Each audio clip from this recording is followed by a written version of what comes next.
said that the journey of 1,000 miles begins with one step. Today, we are witnessing the beginning of history. We are witnessing the beginning of a journey of hope. We are beginning a story documenting the resilience of the people. We are beginning a journey that shows the determination of the people to withstand adversity. And I want to thank God for being alive to see this day.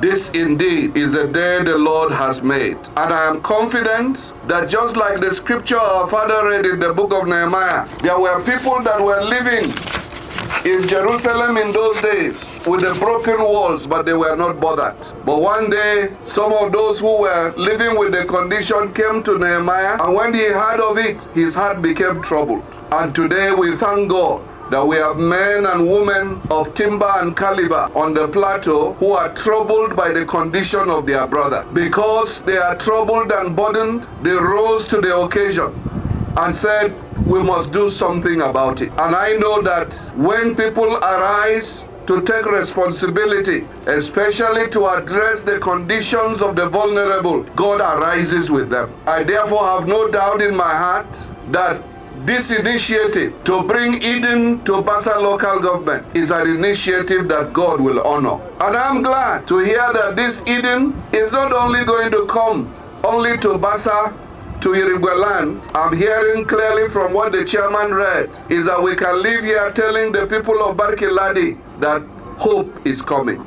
We can go from here to tell the people of Riom that hope is on the way. We can live here and tell the people of Bokos that your salvation is on the way. We can tell the people of Mangu local government, despair not, your year of jubilee is about to come, because our God is a promise keeper. When we came into office, we were determined that we will be able to resettle our displaced people. Some have been displaced for over a decade. Now it doesn't matter how long our people have suffered. When God arises to help them, that a captivity of many years can be turned around in a day. And I think that God has a reason to help us in this quest to bring succor to our people. My heart desire has been that every Plateau son and daughter will live in the land that God has placed him with dignity. And God has placed you in this land, and it is our desire that God will cause you to prosper in the land he has put you. Plateau is a blessed land, and those who have sought to displace our people from their land know that God does not sleep. That no matter how you perpetuate injustice, justice will come. And that is why we are in office today. And I'm proud to be associated with Professor Padayi Amsad and his team. Men who have served this state in one capacity or the other. People that can be trusted.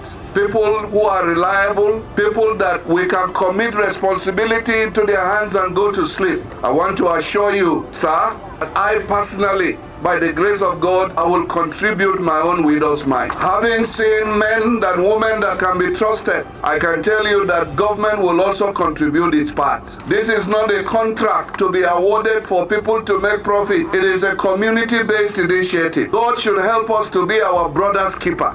Therefore, I want to charge the people of Rigwe land that see this as an opportunity to help your brother, to help your sister. Those who have donated the land, may God bless you. It is not about compensation. There is nothing anybody can compensate you by helping your brother in distress. Only the God of heaven can do that. And I am sure you will not lack your reward. For those of you who will come to labor on the side, each day you have opportunity to carry a block on your head, to carry a jerrycan of water. See it that for you it is an honor, it is a privilege that God will enter your name into the annals of those who did not stand idle and complaining, but took responsibility to salvage the conditions of their brethren. I therefore want to call on all sons and daughters of Rigwe land. Everybody's contribution is important.